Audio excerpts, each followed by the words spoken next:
Hey everyone. Back from West Effin, Virginia. Never been. It's pretty good. Um, I went with Nick Swartzen, Swarty B, and uh, we both were just like, "Is this gonna be? What is this gonna be like?" Because West Virginia is like one of those states I mean, not to not to say this in a bad way, but like you forget it's a state and you never think about it because why? um, but in a way, yeah, right? Like who the fuck ever thinks about West Virginia except for like, oh man, are they gonna like vote in some insane backwards conservative senator, governor, or whatever? Which at this point you assume they will, and then again you stop thinking about West Virginia for forever. Um, like I wasn't even before Friday, I wasn't even sure West Virginia was actually west of Virginia. I was like, is it more north and part of it's west? And they called it that back in the day. And then things shifted and they were just like, fuck it. No one ever thinks about us. Let's leave it there. That's what I think probably happened. Turns out it's pretty west of regular Virginia. And the name fits, so you guys can keep it. Um, I don't know what most of it was like because most of West Virginia is like in this. It's like, so say here's the state, right? And then there's like this little handle that comes out on the northeastern side, and that is sort of like sandwiched in between like Maryland and DC, and then like regular Virginia, and then there's the majority of the state is in like the middle of all that, and then there's like this little sliver that goes up in between Pennsylvania and Ohio.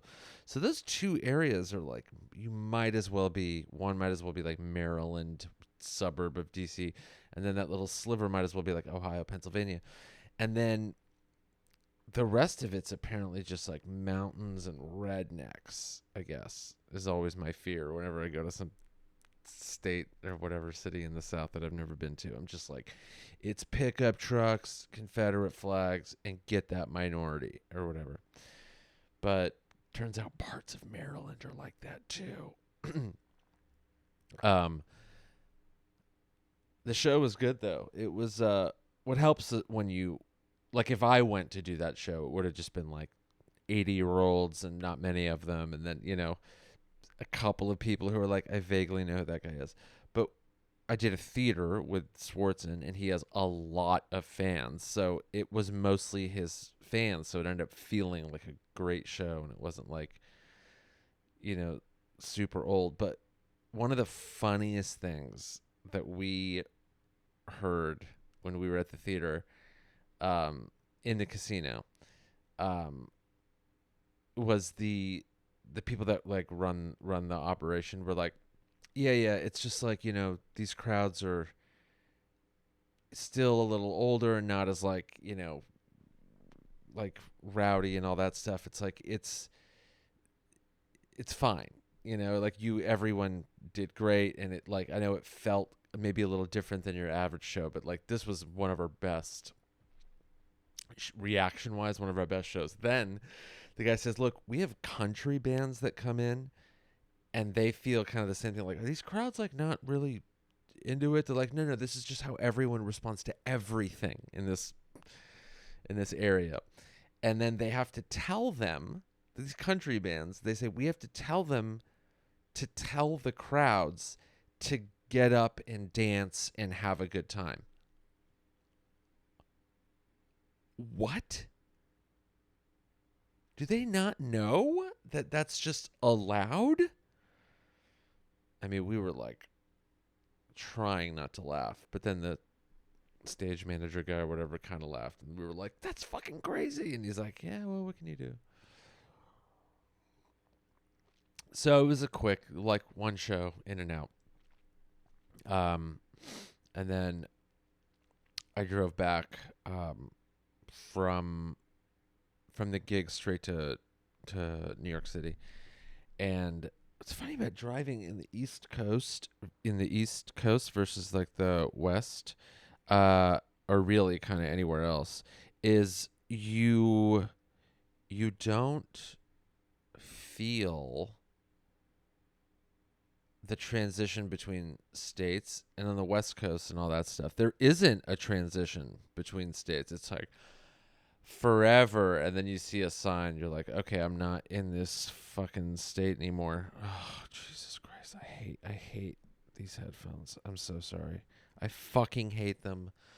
When I get new ones, I'm going to destroy these headphones on air. I'm going to fucking break them. I hate them. Luckily, they were free, and okay. Watch. If I move a fucking centimeter. One-man production company. That's what happens. It's fine. I'm going to hire someone, and everything will be fine. Speaking of which, does anyone know anyone that does like podcasts, social media production, all in one kind of thing? Someone who could like run a podcast production wise remotely, edit clips, do all that kind of stuff. I know that's like a line of work now. There's so many podcasts, there's so many streamer people, YouTubers that are making good money. They're paying for this shit. So you guys are out there, and if you're NYC based, hit me the F word up. Yeah. Anyway, you don't feel the transition in states because it takes forever for there to be one. But like, you drive to the East Coast, and every like 15 minutes it feels like, now entering Virginia, now entering Maryland, now entering Pennsylvania, now entering New Jersey, now entering New York, you're home. But then it's, they all feel the same. So it's just a fucking line. Like if I wasn't looking, Maryland would have felt pretty much like most of Pennsylvania, and West Virginia felt like Maryland, back and forth. I stopped to get coffee in Hagersburg, Maryland, which I'd never heard of, and I didn't know anything about it. I just saw, there's a couple of like cool looking coffee spots. Good enough for me. Let's grab an espresso, get a drip, hit the road, gone. I pull off. I'm like, oh, it has like a quaint kind of vibe to it. This is cool. And then it immediately starts looking kind of like worn down and just kind of rough. And I was just like, I wonder if this is like not a super safe part of town. And then I saw like a bunch of like gray looking methy type guys, like with like, those people where everything looks like it's just beaten down, the clothing, the facial hair, the look, the skin, the fucking shoes, like everything just looks like they're not homeless, but they look like they've been homeless for 2 years straight. And there were just a lot of like guys like that, and I was like, all right, well, whatever. I live in fucking New York. I've seen and walked by people like that. It's fine. But you go through like smaller towns, and if you're in like a quote unquote bad or rough or forgotten part of town, there aren't a lot of people. So what helps when you're living in New York is like you can go through an area like that, but there's fucking people everywhere. You're fine. Most people walk around at all hours of the day or night. It's fine. But you're in Hagersburg, Maryland, and you park on the street. I park thinking, oh, it's like halfway down the block, maybe right around the corner. It's fine. No one's around. So I had my camera on me. I just didn't want to. I had my bag in the car, but that was like tucked away, and I didn't want to like get the bag out, put the camera away, put it. Yeah, so I was just like, whatever, I'll just put it on me. I'm not going to leave it in the car, right? I start walking down the street. 3 or 4 buildings down, there's this guy just standing out on a stoop, like rolling whatever cigarette, a joint, something. He's kind of working on it, and I kind of walk by him, and then he looks up and he goes, "Hey, that's an expensive looking camera." I was like, "Oh, fuck." And I'm like, "All right, well, what would you do in any other situation? Just keep walking." And I was like, that might actually not help if I do that here, because it is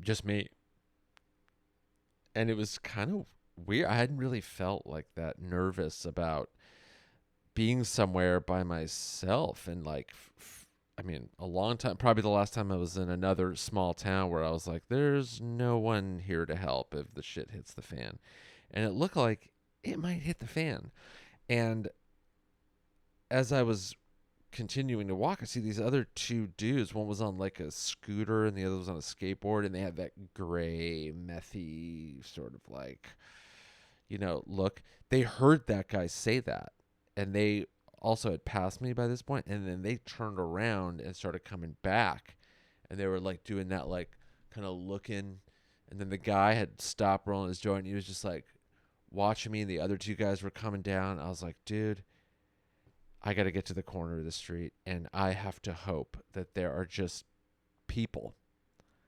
and these guys change their mind and go, there's witnesses, it's not worth it. Because I'm like, the look in their eye, I'm like, well, I'm going to get mugged in Hagersburg.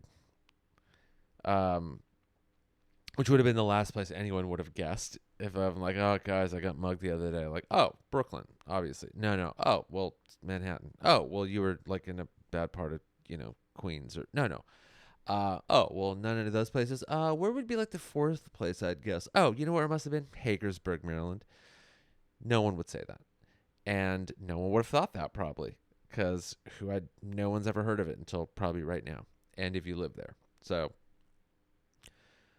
I start kind of walking a little faster, but not to make it seem like I'm running, and that would have been like, oh, this guy, yeah, he does have an expensive camera. He's probably got a wallet with money and then an iPhone, and let's go get him. So I get to the corner. Fortunately, there's like a barber shop, and it's just full of fucking dudes, and there's a couple of guys waiting outside, and then I was like, all right, I'm just going to sort of stand right here and maybe peek around the corner, and I look back, and the guys had changed their minds and turned back around. I was like, man, if this barber shop wasn't open, or if there was any other business that was closed, or a laundromat with one person in it, I would not have a camera or a wallet or 0 black eyes, probably. Yeah, it sucked. I eventually found the coffee shop, and I was like, hey, it's not great out here, right? And they're like, oh, yeah, it's kind of like a rough part of town. I was like, hey, I want to go grab my car and pull it in here. Turns out there was a parking lot that I could have parked in that was right where it's one of those places, those old industrial buildings in towns like that have been sort of remodeled and turned into like a bunch of modern cool. There's a bake shop, here's a coffee roaster, and that's like a graphic design place, all in this thing. That's where this coffee shop was, and Google did not know that, so I was like, hey, do you mind if I keep my stealable things here while I go grab my rental car and bring it around? And the teenager that worked there was like, oh, yeah, that's probably a good idea. I'm like, this fucking person hasn't seen shit in the world yet. And they are like, oh, yeah, you don't want to walk back. Yeah, here, I'll hide this behind the counter. Go get your car and come back. And I'm glad I did, because I walked the back way to get the car.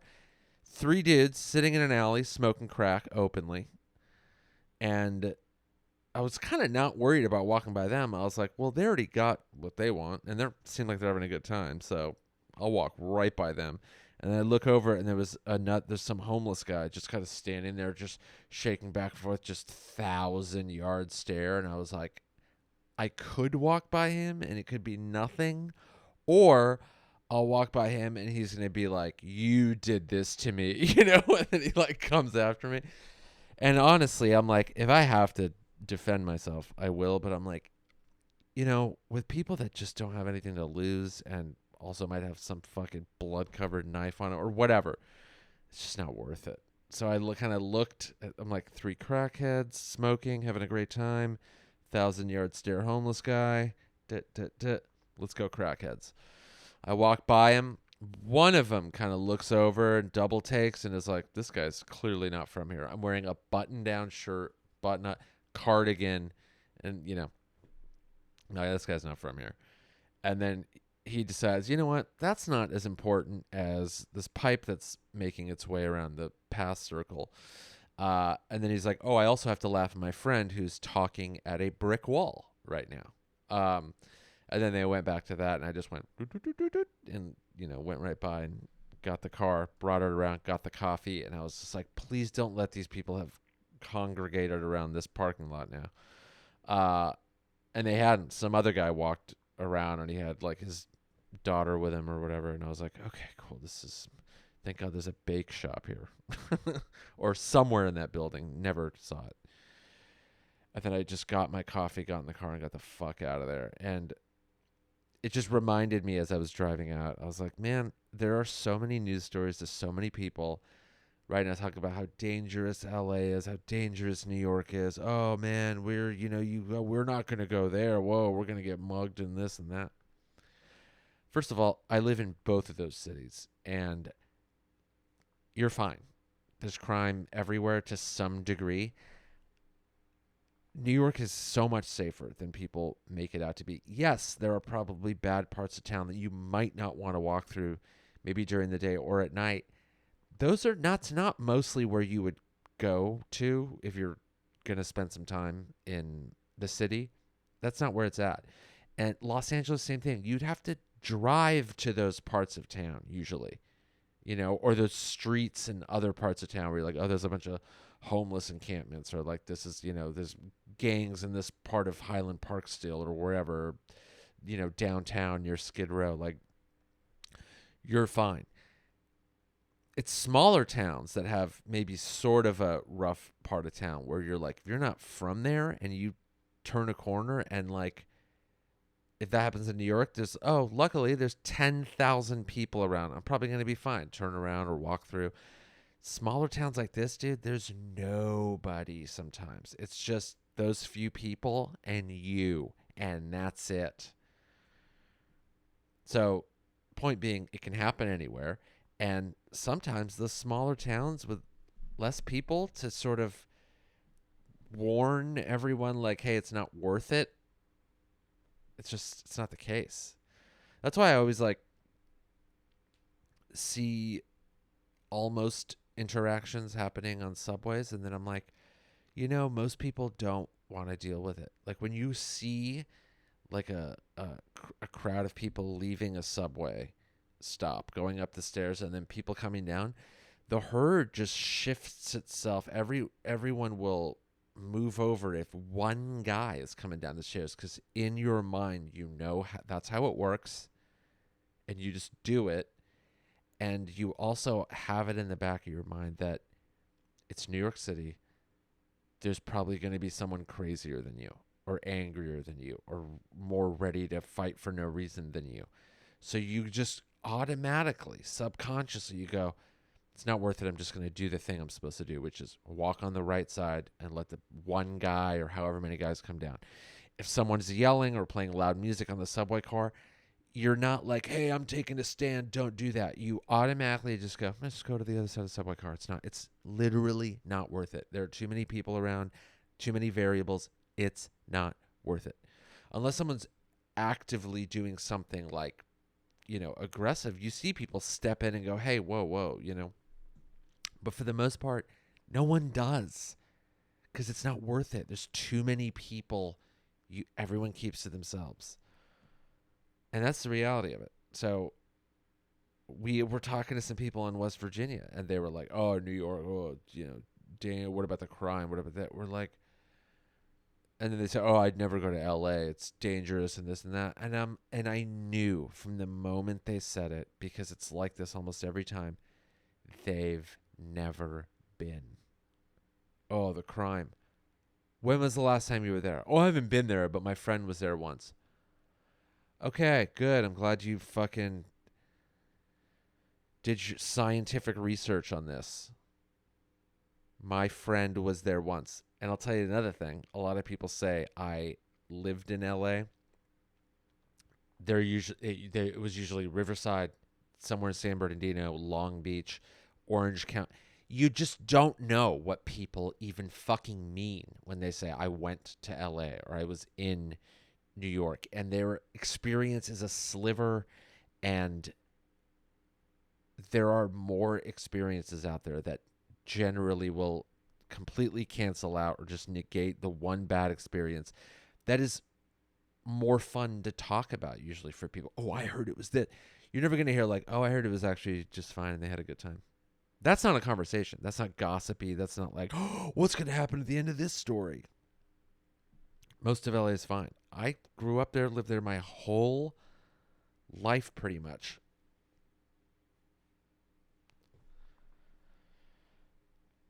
It's like, just go. See it for yourself. Do a little bit of research. Know where to go, where not to go. You're going to be fine. And if not, shut up. We don't want you anyway, here in New York or there. Don't come then. But just quit talking shit about somewhere you've never been to. You know, I look at these people, I go, "Hey, how would you like it if I came to West Virginia and just started assuming a bunch of nonsense like I did at the top of this episode?" How would you like it if I just assumed a bunch of nonsense and went back and told everyone that's how it is in West Virginia? No, I say, "Hey, man, I was only in like one hotel casino type area in a little sliver of it, so I don't really know what it's about, but that was my experience at that one place." That's how I do it. I don't go to one part of Georgia and think the whole thing is this. I didn't assume all of Alabama was Birmingham. Like, pause and think it through. It's like the fucking fear that people have over a city they've never been to that, for the most part, everyone loves and wants to go to. You're only saying it because you're afraid to go, and you probably know you never will, so you have to write it off. But that's not a fun way to live. You know, write it off because you know you're never going to be able to go. You probably could go. You could figure it out. Come spend a weekend, and there's ways to do it. LA and New York can be expensive, but you can do it on the fucking cheap. And that would be the way to know. Go. See it for yourself. Oh, I was fucking lied to by someone else who was afraid. It's fine. It's fun. There's a reason so many people want to come here. You know, what do you think most people are like, "Oh, I'm dying to go visit New York." It's not because they're like, "Oh man, I've never been stabbed in the broad daylight before, and I would love for that to happen. That's why I want to go." No. Fucking, I see old people walking around the streets all hours of the day and night. Don't give a fuck. You're more afraid than a fucking 75-year-old lady walking her fucking dog down the street. That's you. That's what I'm going to say now. When people go, "Well, no, I'm not going to go to New York. It's scary." Oh, really? You're more afraid than a 75-year-old woman walking her pug at 11 p.m. by herself? Coward. Coward. Coward. So anyway, that was West Virginia. It's just dumb when people do that. Speaking of travel and coffee, this is our latest coffee. We're doing this thing where we Huckleberry, right? Yeah, Huckleberry Roasters. I should know that because I fucking I've been there. So there's a thing called trade coffee. It's a service. This is not an ad. This is not an ad. This is just a thing that I like. So my girlfriend and I decided let's join this thing and get coffees from different parts of the country and world because we've exhausted all the coffee around here. A lot of it's good, and I still do get it if I'm like out and about. But we figured let's try a service that'll send us fresh coffee, and this one does just that. Sends it quickly. You can choose what kind of coffee you like by region, by roast, by roaster, whatever, and really get down and specify what kind of shit you want, and you could have it delivered in whatever sort of time period you like, every few days if you want, one bag a week, 2 weeks. And you can rate them and go, I want this again, or something more like this, and don't ever send me this coffee again, that kind of stuff. And you can queue up all the coffees you want, and then you just like set it up, and you don't really need to think about it. You just get an email that goes, hey, your next coffee's coming up, just remember it's this one. And you're like, great, see you soon, coffee. And then it just shows up and has the roast date on it, and they will send coffees. They'll let you know, like, this roaster's next roast date is this, and then we'll send your bag out either that day or the next, and it shows up fresh and awesome. We've been doing it for like a couple months now. Love it. And I decided on it because I was like, I want to look at their list of roasters, because I'm like, who knows, one of these companies could just be working with like upstart roasters that don't have a name for themselves and just want to get their shit out. No, lots of good places. Huckleberry is based in Denver. I've been to a couple of their locations. They know what they're doing. And there's a lot of companies like this that use trade coffee. And what I want to do is just every week I want to talk about the coffee that we have. And I brew coffee a few different ways. I have a hand-powered robot espresso with the arms. So the coffee I'll brew it a few different ways and really get to experience it. So I'll do it as an espresso, and I'll use the Chemex, do a pour over, and then I have a siphon. And I'll do one coffee 3 ways. And I've done this Huckleberry. It's called the El Desarrollo. Sorry if I'm fucking that up. It was let's see, roasted and blended on 1028, and I think we got it on like the 1st or the 30th maybe. It got here quick, and flavor profile tastes like red berry, pie crust, green apple. I got a little bit of the red berry, I would say, and maybe some of the green apple when I did it as an espresso. I did about 20 grams and 65 grams of water and poured it as an espresso, and it was good, well balanced. Wasn't like, it didn't have too much like sweetness, and didn't have that bitterness. It was like right in the middle. It's what you want in an espresso, not too far in one direction or the other.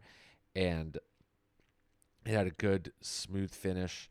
Felt like a solid medium roast for a coffee, and I think it's a washed coffee. It doesn't say. I mean, it's about like a light to medium roast when I saw the bean when I opened the bag. But this is one of those coffees I think is going to be good in all 3 ways. I did it as a Chemex this morning, and I definitely get like a good amount of green apple. I'm not feeling any pie crust. Also, what kind of pie crust? Shortening or butter? Or 50% shortening, 50% butter? All right? Get specific, Huckleberry. A little bit of berry coming in like sort of on the finish.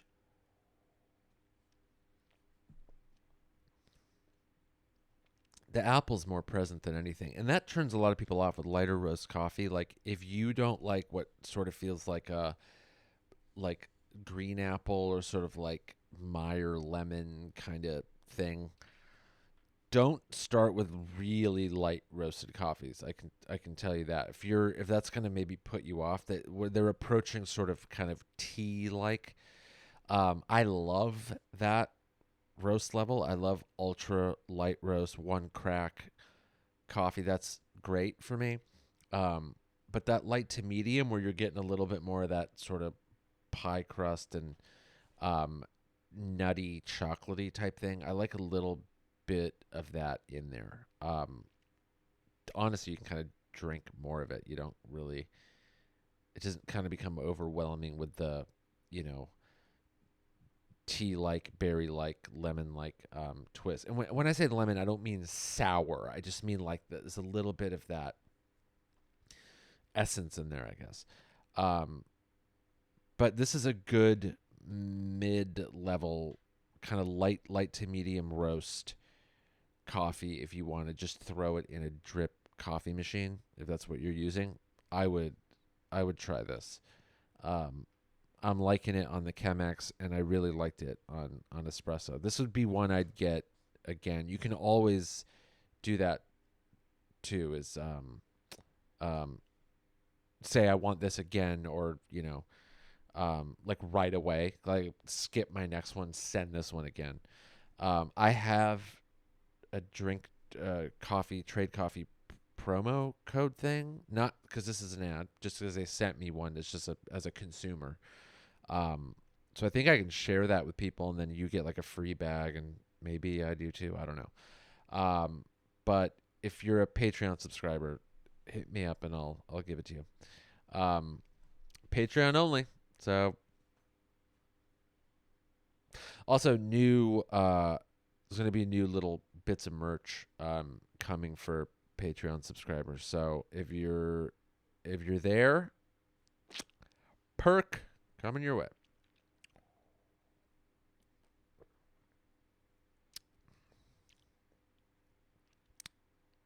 Yeah, and I probably could have maybe used a little more. I used like 24 grams of coffee and brewed about 500 grams out, I think. And it made like a little bit more than probably like 14 ounces of coffee or whatever. I could have probably upped that to 26 and got more of a kind of bold flavor out of it. Maybe I'll try that tomorrow. But um, I'm going to include this in episodes. I'm going to talk about this when the coffees come in, and how we sort of experience them and like them and stuff. So it really has been fun being able to try different places, either that I've been to and I go, oh, I want to go back there, next time I'm on the road in that city, or I'll probably not, be in Milwaukee anytime soon. So like, let's try a couple from there. It's cool to get to experience roasters that you have always heard were great. So trade coffee, that's that. There's like a part of me that feels like it's not called trade coffee, um, which is fucking dumb. Let's see, hold on. Trade, yeah, it is trade coffee. I was right. Um, the next one we have coming, it's on its way. You get an email that tells you it's an Ethiopian, which that's my favorite. Um, it's from a roaster called Drink Coffee Do Stuff. Never heard of them before.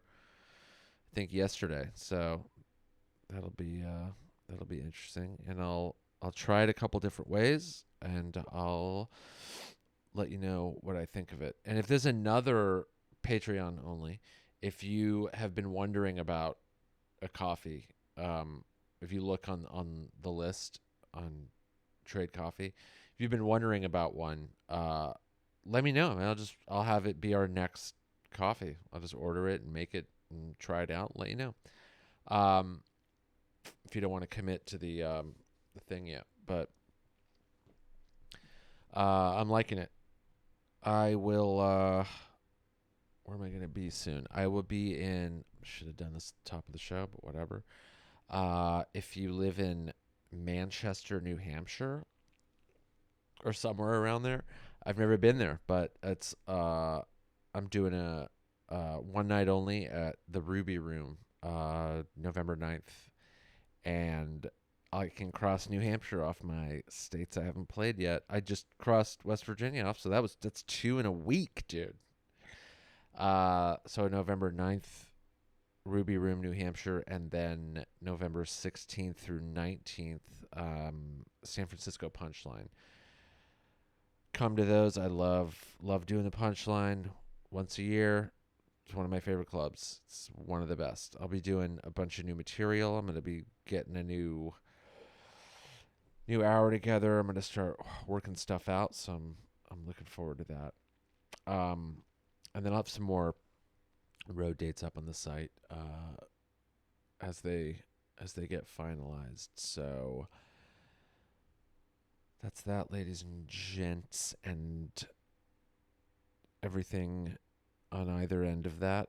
That's kind of one of those phrases that's gonna be gone soon, ladies and gentlemen. It's just gonna be folks, I think, right? It's funny how the terms that are now becoming antiquated because how we view gender now, and how we should, is we can't limit it to ladies and gentlemen anymore. So what I find funny is how we've started using folks and y'all very like country, very stereotypically places where you think they wouldn't. They'd be like, get those liberal fucking West Coast elite coast thoughts out of here. We're co-opting those terms. I think it's great. I think it's just a funny way that worked out. So yeah, folks, y'all tune in next time. Whew. That coffee got me fucking wired. What is the caffeine? I started this podcast tired, and now I'm like, let's do 2 more hours. The pup's starting to whine, so that's going to be a fun next hour of my life. Can you hear him? All right. See you later. It's the end of the show. Like, subscribe, and comment. Don't be a dick.